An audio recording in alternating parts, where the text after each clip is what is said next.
Hey guys, Lukewarm Mining here. So I ended up taking a vacation with my family this weekend. Just went down to Disneyland for the weekend, and of course, taking one straight out of Red Panda Mining's book, my KS0 died. So I thought I would take the opportunity to show you guys resoldering the device and what I did differently this time in order to make it better. So enjoy. Hey guys, so finally got my KS0 that was not functioning right apart.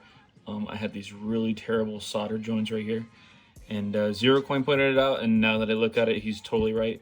This whole pad is used for power on the KS0 Pro, and this whole pad right here is used for ground. I've already bridged this one. I could probably scratch it and get a better joint, but for the power 12 volt side, I need to clean out this mess. So best thing to do for this is just scratch it off. He said a knife. I usually use sharp tweezers. What you do is you scratch the first green layer off of this.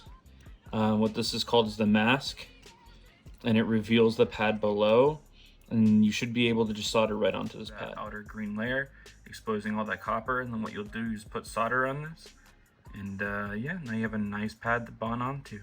You do the same over here. You can see there's an outline. I'll draw it on the screen real quick, but you can see the outline of the pads. Where the ground pads are, and you can scrape those off too and add a wire there. Alrighty, so I cleaned this one up real quick just to show you guys. So what you're gonna do is just take your tweezers, and you're gonna scrape off the mask in between until you feel it. As you can see, it starts exposing it. Just wipe it back and then keep scraping until you have a nice big pad for your wire. And as you can see, we have a nice sort of clean pad here. So what we're gonna do is go ahead and add some solder onto that.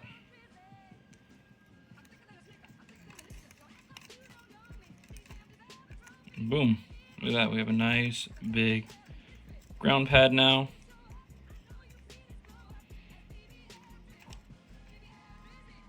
And a nice big power pad.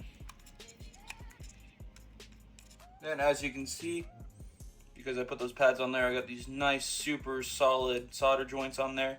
They should hold up for a while now, and I don't think I should have any more issues.